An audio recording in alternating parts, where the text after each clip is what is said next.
Baird powered down his snowmobile, disembarked, and took tentative steps toward the hole that had grabbed his attention. Strange lights of red and green flickered on the clouds above. The light beams were coming from the hole. He pulled back his hood as he got closer. The air was crisp and silent, but he could hear what sounded like music. The nearer the hole, the louder the sound. When he was closer to the hole, he thought he could hear singing. Deck the halls with boughs of holly, fa la la la la, la la la la. 'Tis the season to be jolly, fa la la la la, la la la la.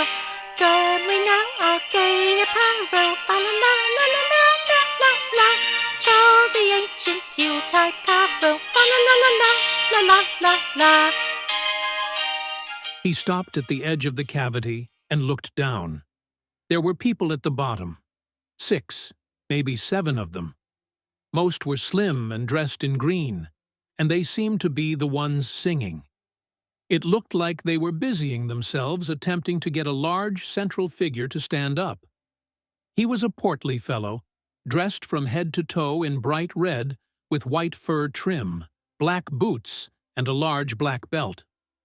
Baird coughed loudly to see if he could get their attention. The smaller characters dressed in green suddenly went silent, and the big, portly fellow in red looked upwards. Baird could see the man had a large white beard and round golden spectacles that sat atop his rosy cheeks. "Ho, ho, ho!" he said.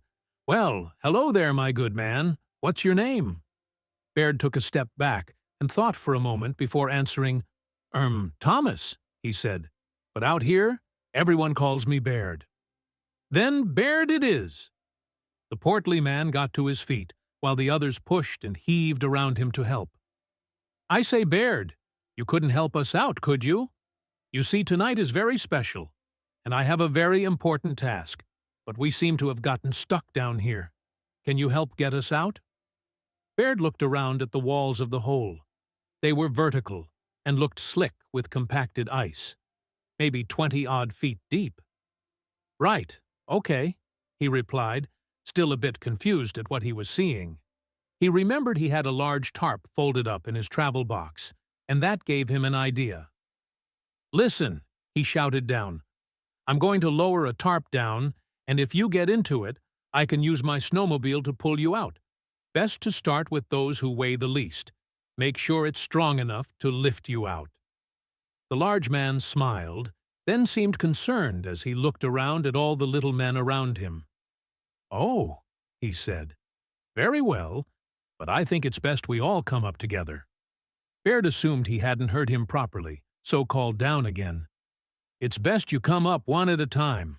One of the littler fellows first." "Ho, ho, ho. Okay," responded the man, but he sounded unconvinced.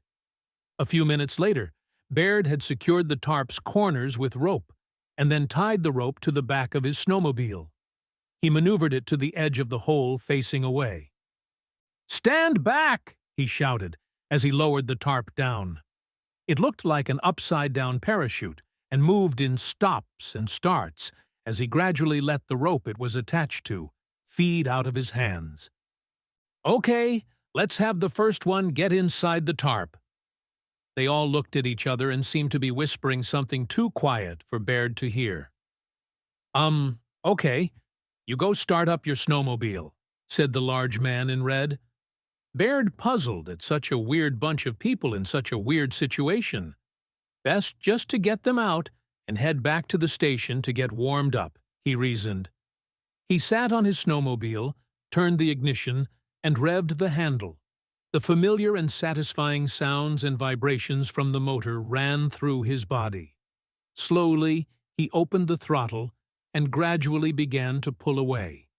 The rope attached to the back soon became taut, and the snowmobile strained a little as the weight of the man in the tarp provided resistance. He opened up the throttle even more, and the motor got much louder. The snowmobile pulled forward at a crawl, and Baird could hear some cracking and creaking behind him. He looked back over his shoulder, and it seemed fine. The rope was a straight line leading into the hole, and the knots used to tie it to the back of his snowmobile were holding strong. But he was moving too slowly. He figured it should have been able to lift one of the smaller men out fairly easily, but the snowmobile was straining and it shuffled from side to side a little. He opened the throttle fully, and the engine roared, but at least he was finally making progress. Eventually, he had moved far enough away from the hole that he judged the whole tarp should have been pulled up and out. He slammed on the ice brakes and cut the engine. Looking over his shoulder, he saw the large, round man laid almost flat looking out at him from inside the tarp. The smaller men were pressed up next to him, and one was laid across his belly. The large man laughed heartily. "My good man, all is well. You've saved yourself some time. We are all here and accounted for," he said, and smiled a jolly, big smile. Baird wiped the sweat from his brow with the back of his glove. He thought it was odd that they hadn't listened to him and had all piled into the tarp together, but it was getting late. He had actually managed to get them all out in one go, though, so he guessed it didn't matter at that point. "Okay, I'll take you back to my base so you can all get warmed up, okay? My friend Johns is a doctor. He'll check you for any injuries you might have." "Very good," the large man replied enthusiastically. "Hey, are you all going to be okay back there?" Baird asked. "It's going to be a bit bumpy." "Oh, yes, we will be quite all right. We'll sing some of our favorite songs to keep our spirits up," the man replied. Baird shrugged his shoulders, started the engine and headed back to the base, with the sound of singing behind him.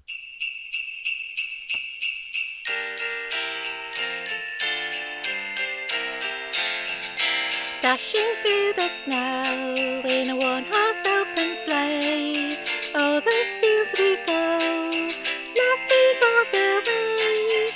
Bells on bobtails ring, making spirits bright.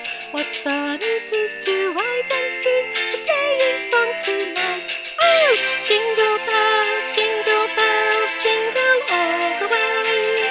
Oh, what fun it is to ride in a one-horse open sleigh! Hey, jingle bells, jingle all the way. Oh, what fun it is to ride in a one-horse open sleigh!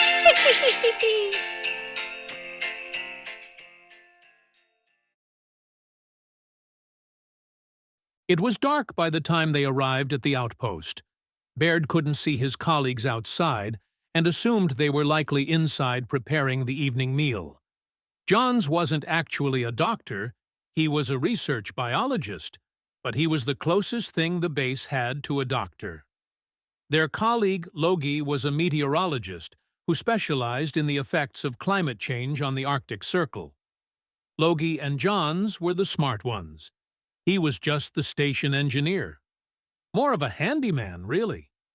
He took care of maintenance for the base, but also helped set up research equipment off-site sometimes, which is how he ended up coming across that deep cavity with the strange collection of men he'd rescued.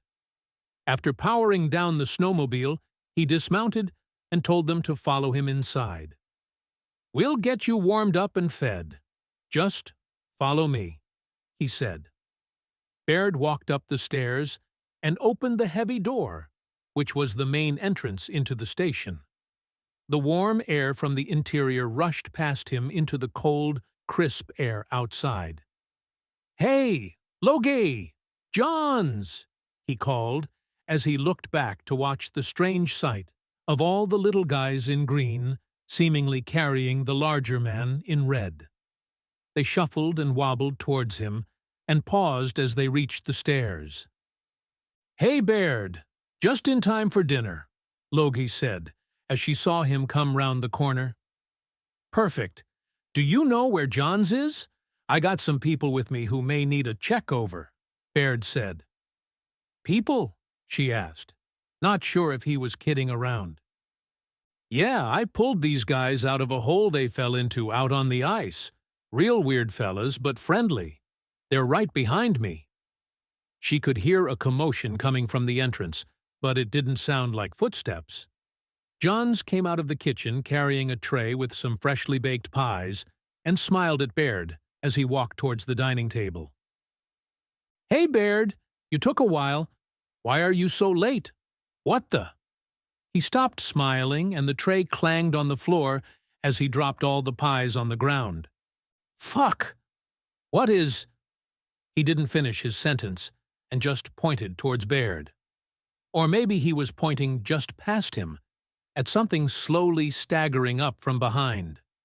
Logie screamed. Then, in a panic, she called Baird's name several times. "Jesus Christ! Get away from it!" she eventually shouted at him.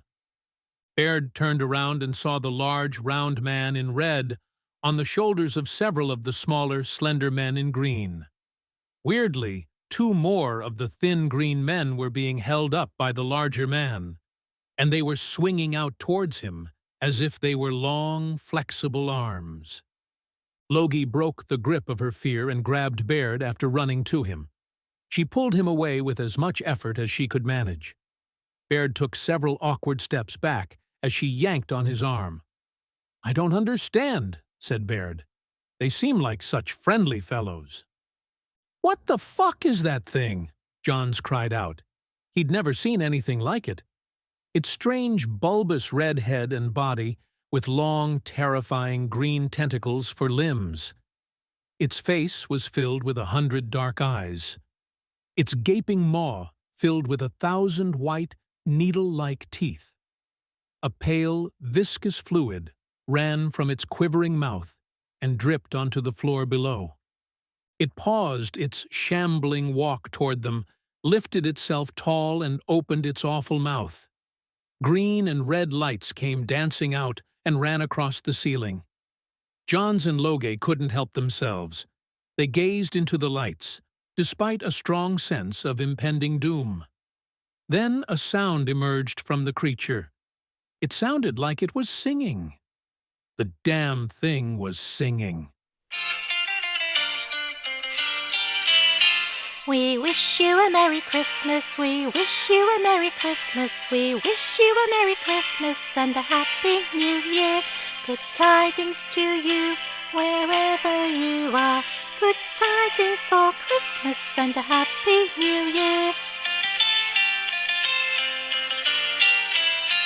So bring us some figgy pudding, so bring us some figgy pudding, so bring us some figgy pudding and bring it right here. Good tidings to you, wherever you are. Good tidings for Christmas and a Happy New Year.